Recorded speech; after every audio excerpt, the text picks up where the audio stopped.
Beat the coronavirus. Be safe, be healthy. India, stay home. News 18 Network.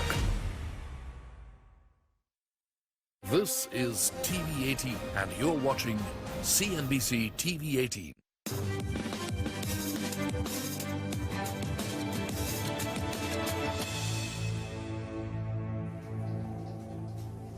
India's dream of becoming an exporting economy has suffered a major blow with the lockdown in India as well as restrictions in other nations. Indian exporters are facing an unprecedented crisis. Exporters from different sectors say that about 30 to 50% of their orders have been cancelled due to the pandemic. The situation has worsened in April, with the sector expecting only 5 to 10% exports this month.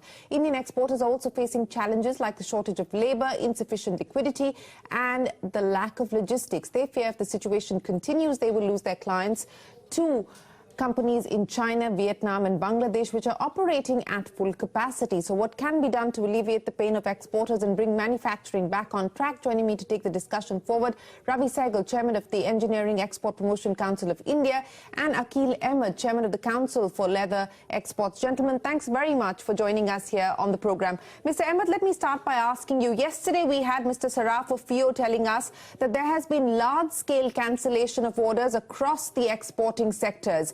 Now, we are still awaiting clarity on what happens come the 3rd of May, but even from the 20th, there have been relaxations announced specifically for export-oriented units. Has that made any difference on the ground? What is the current state of play? What is the degree, the quantum of cancellation? Thank you, Shane. Actually, the effect has not been much because it's mostly on the rural area. The majority of the factories are located on the suburbs area and the municipality and the corporation level, because most of the unit, 92% of our industry is under the MSME segment, and therefore, actually, it has not really started production from the post on the 20th to 20th April onwards. And regarding the cancellation, cancellation is, yes, it's hurting us because already $1 billion has been cancelled. Starting unilateral cancellation was there since March 17, and it continues to cancel. But now we are receiving quite positive news from Spain and from Italy, from France, and also from America now, because market is opening there. Okay, so you're saying that cancellations to the tune of $1 billion have already happened, at least as far as leather exports are concerned. But there is a silver lining now. Are you starting to see fresh inquiries, fresh orders coming in? Yes, that's a good news, because we already started receiving at least 10% of new orders now since 3 days back. And we are hoping that it will get recovery now, because basically Italy has opened today, and also the US within 1 or 2 days, it will be also open now. Yes, we are hoping that there will be some business coming through India, but we have to take this opportunity now. But will you be able to take on these new orders? Since you mentioned that so far the relaxations announced on the 20th have not had much of an impact on the ground, because most of the industrial units find themselves in urban centres. So will you be able to make use of the opportunity of these new orders coming your way? So we are expecting on the 3rd that there will be exit of lockdown. So we are hoping that after the 3rd, and probably we would be able to start our factories, our production. Because already the Indonesia and Vietnam's and also also China has started in full speed, and so if we do not start by then probably we lose the orders now further, because also the samples, this is the month for sampling, and if you don't do the samples on time, probably the next 6 months will be lost again. Okay, I'll come back to you in just a second. Let me get a view from Ravi as well. Ravi, what is the situation on the ground when it comes to engineering exports? Do you echo what we've just heard there from Akhil Ahmed and the plight of the leather exporters? What are you seeing? Yeah, sure. I mean, there are things which are improving, but too slow. Let's say that the government has done a wonderful job in at least letting the engineering sector and the other industries open up slowly, but then everything becomes a state issue. And some states are cooperating, other states are a little reluctant. And wherever in engineering units, you could have people working from 10 to about 1,000, and we have a lot of MSME members. And the problem is that the state governments are issuing very few permits at the moment, from 30 to 50 persons per factory. I mean, say no more than 10 to 15%. Whereas, the industry demands that at least 35 to 50% immediate permits should be given. The other problem on the ground level is how do we get the labor into the factory? There's no public transport. Most of them are used to travel by buses or trains, and that's how the system works. And now the government is saying, no, you arrange private vehicles. And when you go to the market to arrange private vehicles, where are the drivers? The drivers have either gone home or they don't want to venture out. And that is where the ground... So one more thing. Labor is a big challenge. Yes, Ravi, go ahead. Yeah, the logistics of labor is the main thing, but the other main thing is the cash flow. The industry was told that you pay 100% salaries to the employees. Most of them have done. And now they want us to pay for April, whereas where is the money? Either it's stuck in stocks or in consignments at various stages or in documents in the banks. A lot of things have, yet to do. So the money is stuck.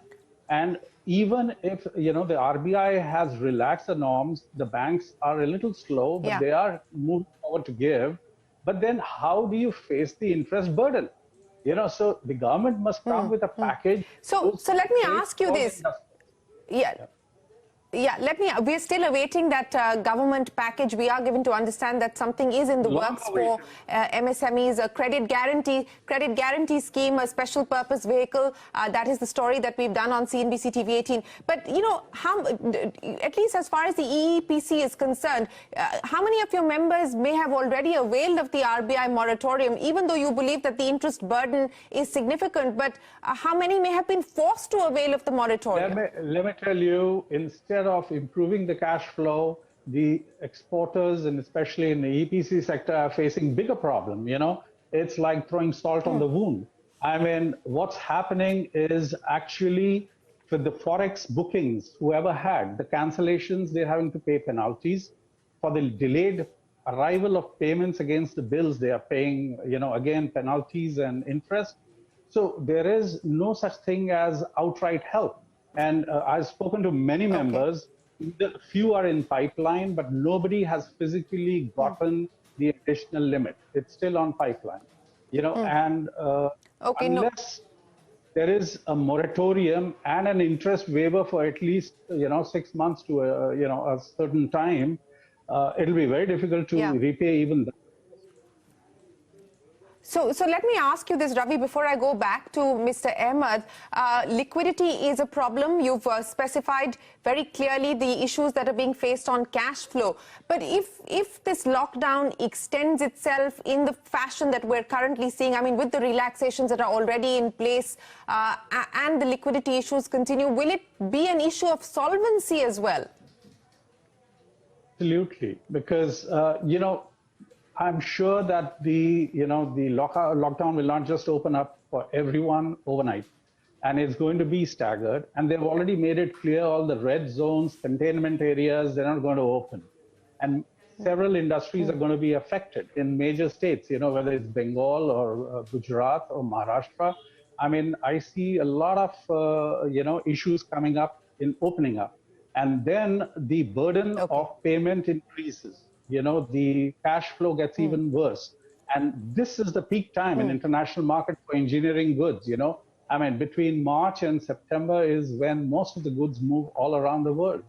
And even though the economies overseas are also affected, let me tell you, a majority part of the engineering goods goes into the utilities, the maintenance, the construction, many of which, like in US and Europe, all the utilities are declared as emergency services. So all the maintenance parts, everything is required. And if India is not there, the other countries are waiting to grab the opportunity. So India has a lot to lose if we don't really plan a structured and quick way of getting the engineering units started right away.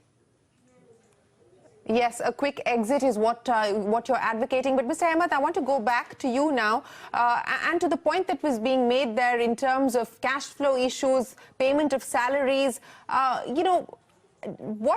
how many jobs have been lost across the sector? And do you believe that the return of labor will be one of the big challenges for the leather export sector as well?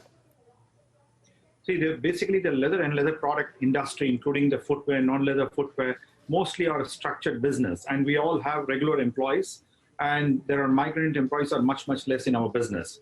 And besides, the cost is approximately about 25 to 32% is our labor cost. So which is a big chunk of our business. And definitely because anyhow, during this lockdown period, there has not been any layoff or anything, and businesses stand still. So we will know only when we start the business. And it's the right time to start the business. And first of all, it's a great thing that India has contained this, because we are being seen as the best country in the world today, thanks to our Honorable Prime Minister, Shri Narendra Modi, because the least affected country is India today. If you see America today, more than 50,000 are dead there. And so compared to that, we are happy that this has control as of now. But going forward, we also have to look at the export segment, because export has a choice. So they are not looking at India alone, because they have a lot of choices now, like Vietnam, like I mentioned, Indonesia. So they will not wait for another, a month. Probably as soon as possible, if government could help us, industry, to open up the industry with all the due respect and taking social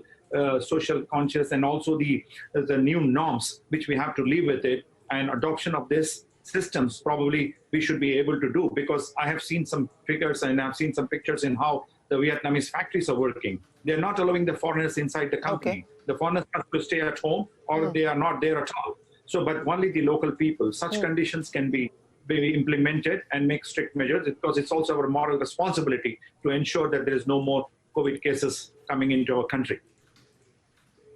Sure. So an exit strategy that takes into consideration the need of the hour for industry to get back on its feet. That's the view coming in there from exporters across the country. Time is of the essence. There are other countries which have already restarted and are waiting to make most of this opportunity. Ravi Sehgal and Akhil Ahmed, thanks very much for joining us here on CNBC TV 18 with your take on the need for an urgent exit strategy come the 3rd of May. With that, it is time for us to wrap up this special broadcast. Do stay tuned to CNBC TV 18. There's a lot more coming up.